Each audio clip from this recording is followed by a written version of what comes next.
పల్నాడు జిల్లా చిలుకలూరుపేటలో DSC అవకతవకలపై YCP relay నిరాహార దీక్షలు కొనసాగుతున్నాయి. రిజిస్టర్ కార్యాలయం ఎదుట మాజీ మంత్రి విడుదల రజనీ ఆధ్వర్యంలో చేపట్టిన దీక్షలో ప్రభుత్వం ఇచ్చిన హామీలను అమలు చేయడంలో పూర్తిగా విఫలమైందని ఆమె ఆరోపించారు. డిఎస్సిలో జరిగిన అక్రమాలపై మంత్రి నారా లోకేష్ తక్షణమే రాజీనామా చేయాలని డిమాండ్ చేశారు.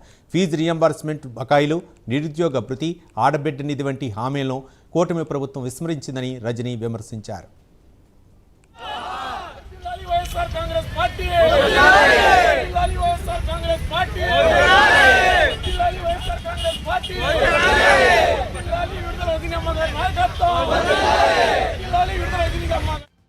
రేషియోలో నాకు కాల్ లెటర్ పంపించారండి.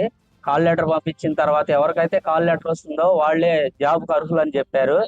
ఆ తర్వాత నాకు సర్టిఫికేట్ వెరిఫికేషన్ ఆగస్టు 28 జరిగిందండి. ఫస్ట్ పేజ్ లోనే నాకు సర్టిఫికేట్ సక్సెస్ఫుల్ అయ్యి నా పోస్ట్ మీద సైన్ చేయమన్నారు. నాది SAPE అండి, స్కూల్ ఫిజికల్ ఎడ్యుకేషన్. నేను సైన్ చేయటం జరిగింది. ఇక నువ్వు సెప్టెంబర్ 5న అపాయింట్మెంట్ లెటర్ తీసుకొని అని చెప్పారు. తీరా చూస్తే ఫైనల్ సెలక్షన్ లిస్ట్ లో నాకు నా పేరు లేకుండా చేశారండి. 1:1 లో కాల్ లెటర్ వచ్చిన తర్వాత జాబ్ సర్టిఫికేట్ వెరిఫికేషన్ అయిన తర్వాత పోస్ట్ ఇవ్వకుండా ఇదే ఫస్ట్ టైం అండి హిస్టరీలో. ఇంతకుముందు అన్ని రిక్రూట్మెంట్ లో సర్టిఫికేట్ వెరిఫికేషన్ అయిందంటే చాలు జాబ్ ఇస్తారు. కానీ ఈ ప్రభుత్వం వచ్చిన తర్వాత ఫస్ట్ టైం జరిగిందండి. ఇది పెద్ద స్కామ్ ద్వారా జరిగింది. పెద్ద ఎత్తున మోసం జరిగింది.